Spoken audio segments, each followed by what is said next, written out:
Hello guys, welcome to the concept booster classes. आज हम पढ़ेंगे सरलतम टेक्निक फॉर इमेज फॉर्मेशन, सबसे इजीएस्ट टेक्निक और बहुत ही अच्छे तरीके से कि कैसे इमेज फॉर्मेशन होती है इन कॉनकेव मिरर, कि कॉनकेव मिरर में इमेज फॉर्मेशन किस प्रकार से होंगी और उसकी बहुत ही सरलतम टेक्निक आज मैं आपको बताने जा रही हूँ। प्लीज़ वीडियो को बहुत अच्छे तरीके से, अच्छे ढंग से और टिल द एंड आप पूरा वीडियो को वॉच करें।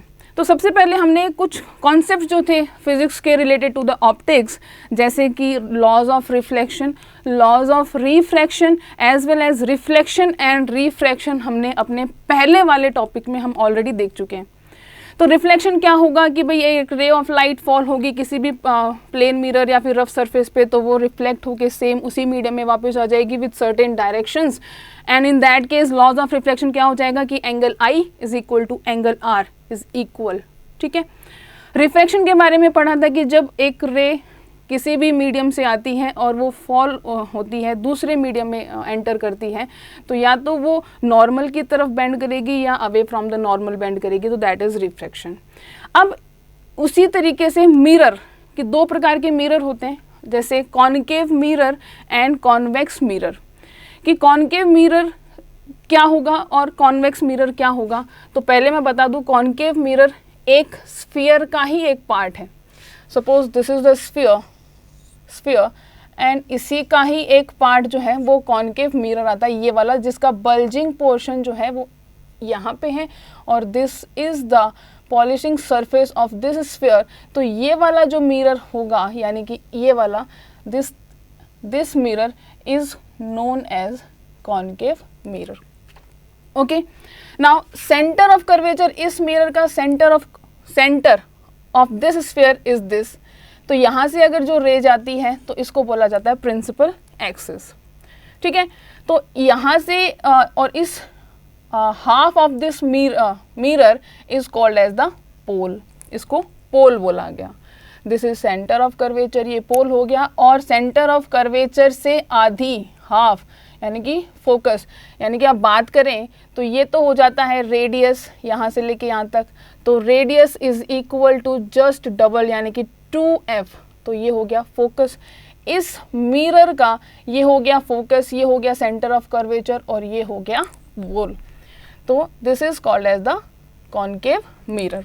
इसी कॉनकेव मिरर पे आज हमारे सारे जो इमेज फॉर्मेशंस हैं वो हम पढ़ेंगे। लेकिन इमेज फॉर्मेशन पढ़ने से पहले मैं आपको ये एक बात बता दूं कि कुछ रूल्स होते हैं इमेज फॉर्मेशंस के लिए जो हमें फॉलो करने पड़ते हैं फॉर द इमेज फॉर्मेशंस। तो वो रूल क्या क्या हैं, तो सबसे पहले बात की जाए कि जब एक रे ऑफ लाइट पैरेलल होगी प्रिंसिपल एक्सिस के, तब वो रे ऑफ लाइट कहाँ से पास करेगी। तो in that case suppose this is the concave mirror. ठीक है, okay, now this is principal axis, ये प्रिंसिपल एक्सिस हो गया।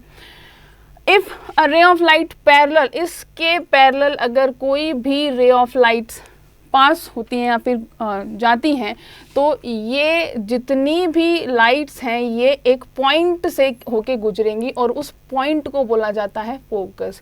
यानी कि जितनी भी ray of light parallel to the principal axis होंगी वो फोकस से होके गुजरेंगी। फर्स्ट रूल क्या हो गया, if a ray of light parallel to the principal axis then it will passes through the focus. This is the first rule. Second rule क्या है कि इफ अ रे पासिस थ्रू फोकस, तब जो उनका इंटरसेक्शन पॉइंट है वो कहाँ से निकलेंगी। कि दूसरा जो रूल है हमारा, this one is the second rule, this is the concave mirror और ये हो गया प्रिंसिपल एक्सिस। प्रिंसिपल एक्सिस का this one is the pole, this one is focus, this one is centre of curvature, and if a ray is passes through the focus then it will goes parallel to the principal axis. कि अगर एक रे of light या फिर raise of light focus से गुजरती हैं, focus से गुजरेंगी, तो ये जो रेज ऑफ लाइट्स हैं ये पैरेलल होंगी किसके, प्रिंसिपल एक्सिस के पैरेलल होंगी। तो सेकेंड रूल क्या है, इफ अ रे passes through the focus, if a ray passes through the focus then it will parallel to the principal axis, it will move parallel to the principal axis. ये कुछ rules हैं for the image formation. Third rule क्या कहता है कि अगर एक ray incident होती है ऑब्लिकली, मान लो कि this is the concave mirror, again this is pole, this is centre of, this is focus and this is centre of curvature. एक चीज़ और ध्यान में रखना बेटा कि जो फोकस है वो हमेशा रेडियस ऑफ कर्वेचर के डबल होता है, हमेशा, ऑलवेज। यानी कि अगर ये 2 सेंटीमीटर है, पोल से लेके फोकस की अगर दूरी 2 सेंटीमीटर है, तो पोल से लेके रेडियस सेंटर ऑफ कर्वेचर, पोल से लेके फोकस की जो दूरी 2 सेंटीमीटर होगी, तो सेंटर ऑफ कर्वेचर तक की जो दूरी है वो 4 सेंटीमीटर होगी। आई बात समझ में? इसको आप ध्यान रखिएगा।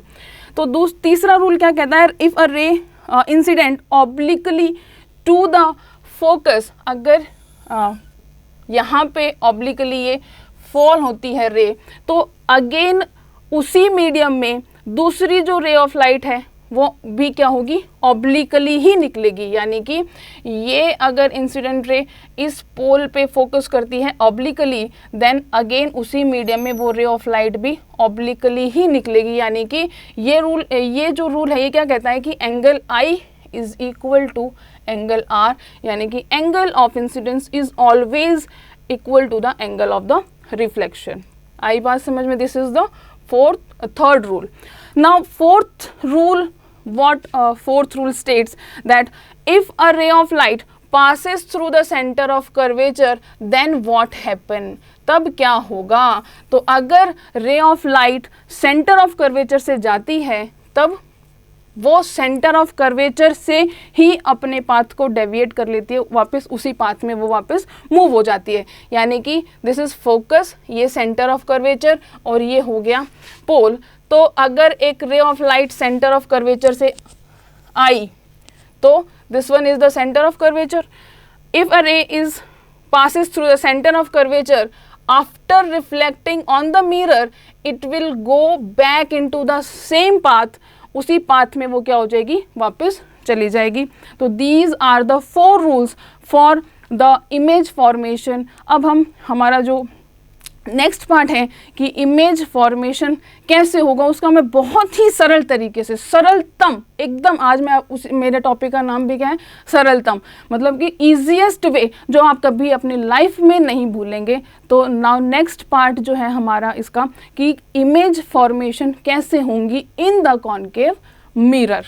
यस, तो इमेज फॉर्मेशन कैसे होगी, कहाँ होगी? सबसे पहले बात की जाए कि जब ऑब्जेक्ट इन्फिनिटी पे रखा होगा तब इमेज कहाँ बनेगी, उसका नेचर कैसा होगा और उसकी साइज़ कैसी होगी। बेटा 10th के पॉइंट ऑफ व्यू से ये वाला जो टॉपिक है ये बहुत ही ज़्यादा इंपॉर्टेंट है और ज़्यादा नंबर क्या करता है, कैरी करता है। और definitely I am 200% sure that इसके अंदर से क्वेश्चन डेफिनेटली आपके बोर्ड एग्जाम में आता है। प्लीज़ इस टॉपिक को ध्यान से देखिएगा। तो जब बात की जाए कि जब ऑब्जेक्ट अगर इन्फिनिटी पे है तो उस समय इमेज कहाँ बनेगी, उसका नेचर कैसा होगा एंड साइज़ क्या होगी उस इमेज की। तो फर्स्ट बात की जाए इन्फिनिटी पे, तो this is the concave mirror, ये हो गया concave mirror. This one is the principal axis, ये पोल, ये focus and this is centre of curvature. मैं आपको एक बात बता दूं और एक ट्रिक बता दूं, सरलतम टेक्निक जो है वो यही है कि जब भी आप ऑब्जेक्ट रखते चले जाएं ना, जैसे मान लो आपने बियॉन्ड सी रखा तो ऑब्जेक्ट का जो हाइट है उसको थोड़ा बड़ा रखिए, फिर ऑब्जेक्ट की हाइट को अगेन थोड़ा छोटा छोटा करते करते जब यहाँ पे पोल और फोकस के बीच में अगर ऑब्जेक्ट होगा उस समय हाइट ऑफ द ऑब्जेक्ट क्या करते हैं आप, बहुत ही छोटी कर दें, जिससे आपके जो इमेज डायग्राम्स हैं, इमेजेस जो हैं वो परफेक्शन के साथ में बनती है। आई बात समझ में? कि जैसे मान लो अब मैंने आपको बताया कि इन्फिनिटी पे जब ऑब्जेक्ट रखा जाएगा तब उस समय इमेज कहाँ पे फॉर्म होगी। सो लेट्स वॉच कि ये इन्फिनिटी इट मीन्स दैट कि रेज जो आएंगी वो पैरेलल आएंगी। इन्फिनिटी पे जब ऑब्जेक्ट होगा तो रेज क्या होंगी, पैरेलल आएंगी। पैरेलल आने का मतलब वो कहाँ से निकलेंगी, फोकस से निकलेंगी। ठीक है, फोकस से निकली, तो जब ये फोकस से निकलेगी तो इनका जो नेचर है और साइज है और इमेज फॉर्मेशन है वो कहाँ पे होगा। तो image formation for this is कहाँ पे बनी, इमेज फॉर्मेशन कहाँ पे हुआ? At focus, at focus. आई बात समझ में? इमेज फॉर्मेशन जो है वो फोकस पे होगी, यानी कि इन दोनों रेज का इंटरसेक्शन पॉइंट कहाँ पे हो रहा है? फोकस हो रहा है। और जो साइज है इसकी, साइज ऑफ इमेज जो है वो हाईली डिमिनिश्ड, हाईली डिमिनिश्ड मतलब कि छोटी, डिमिनिश्ड। ओके, नेक्स्ट जो पार्ट है कि नेचर कैसा होगा, तो बात की जाए अगर नेचर की, तो nature is real and inverted, यानी कि ये जो इमेज है वो मिरर के फ्रंट में ही बन रही है, तो जो नेचर है वो कैसा होगा? Real and inverted, real and inverted. तो these are the image formations for the object when object is kept at infinity. दूसरी अगर बात की जाए कि जब C के बियॉन्ड हो तब इमेज कहाँ बनेगी, नेचर कैसा होगा, तो in that case second one is कि if object is kept beyond the C, then where will be the image formed?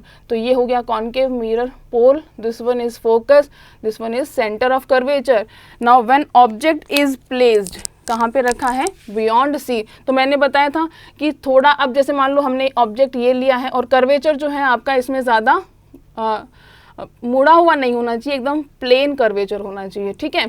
तो अगर यहाँ पे ऑब्जेक्ट रखा हुआ है बियॉन्ड C, थोड़ा सा इसका कर्वेचर क्या कर लेते हैं हम? बड़ा कर लेते हैं। नाउ तो C के बियॉन्ड रखा है, तो पहली पैरेलल जा रही है रेज, फोकस से गुजरेंगी। दूसरी जो रेज हैं वो फोकस से हुई और कहाँ से निकली? पैरेलल जाएंगी प्रिंसिपल एक्सिस के। तो इन दोनों का जो इंटरसेक्शन पॉइंट है वो कहाँ पे नज़र आया आपको? Between C and F। तो जो इमेज है वो कहाँ पे बनेगी? Image will be formed in between C and F। तो इमेज कहाँ बनी? Image for this between C and F। Nature कैसा होगा इसका? आप ही बता दो।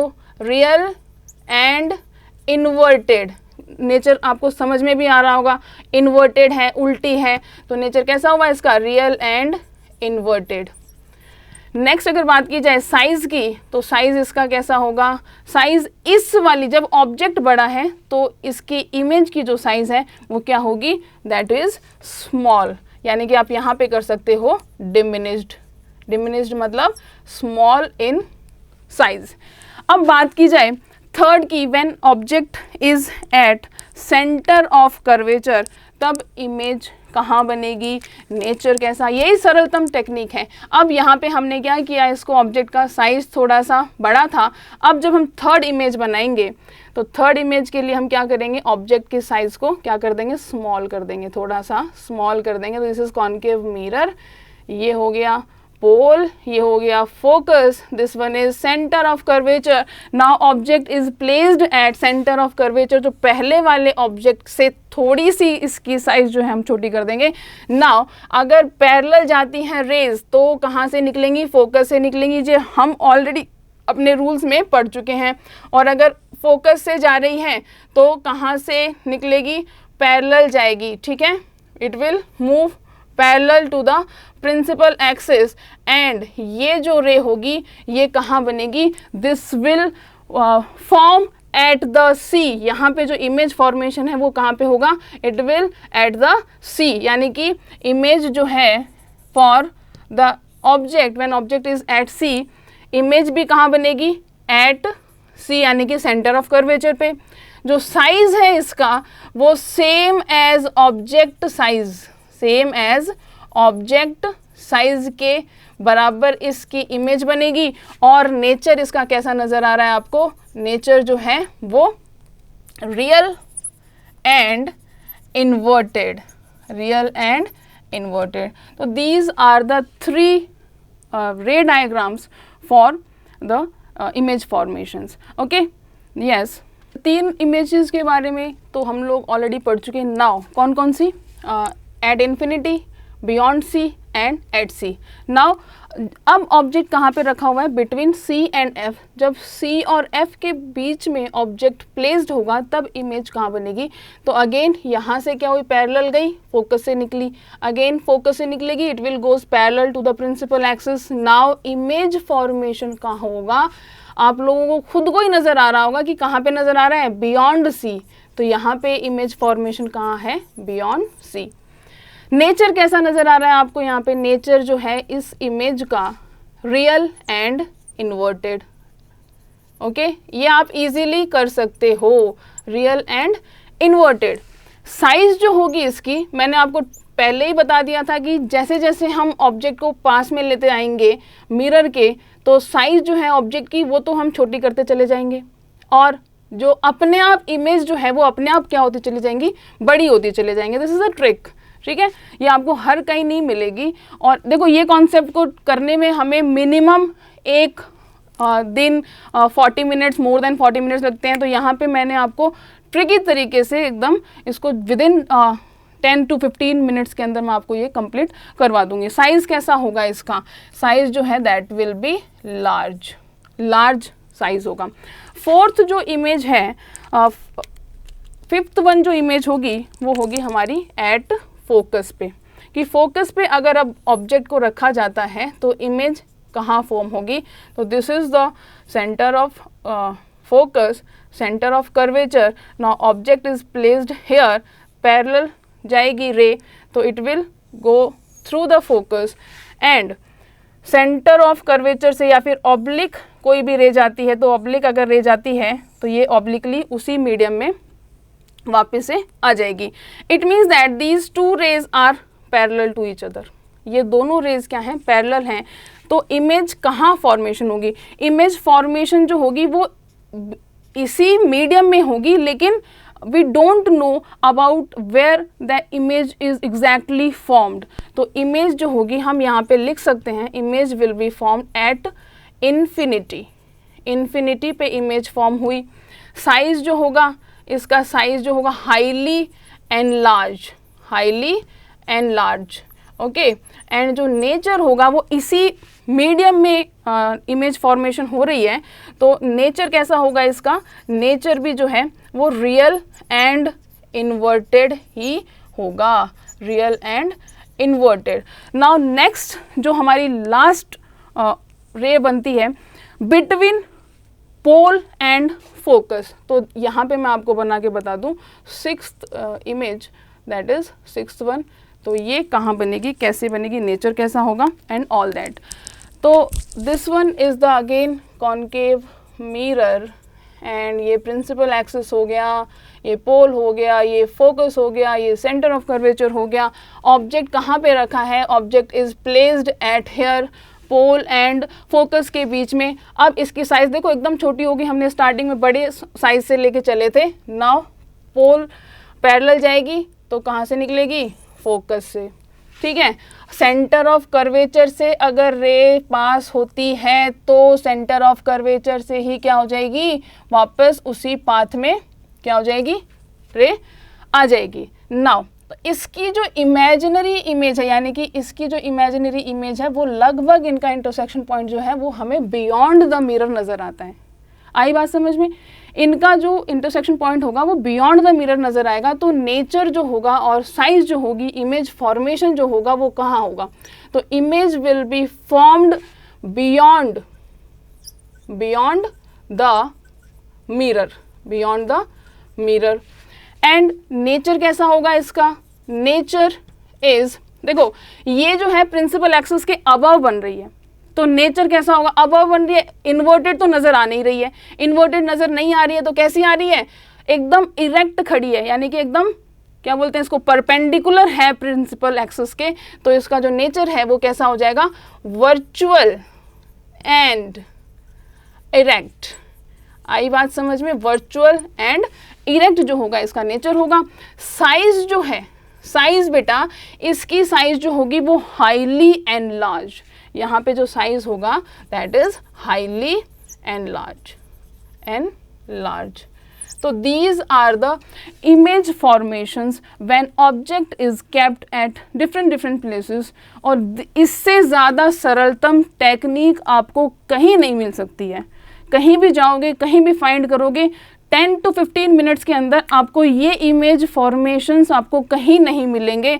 आप देख लेना, सर्च कर लेना, जो आपकी मर्जी हो आप वो कर लेना। प्लीज़ फर्स्ट से लेके एंड तक इस वीडियोस को आराम से कंप्लीट देखें, लाइक करें, सब्सक्राइब करें, शेयर करें, जितना पॉसिबल हो सके उतना इसको फैलाएं, ठीक है, अपने फ्रेंड्स को बताएं। Thank you so much.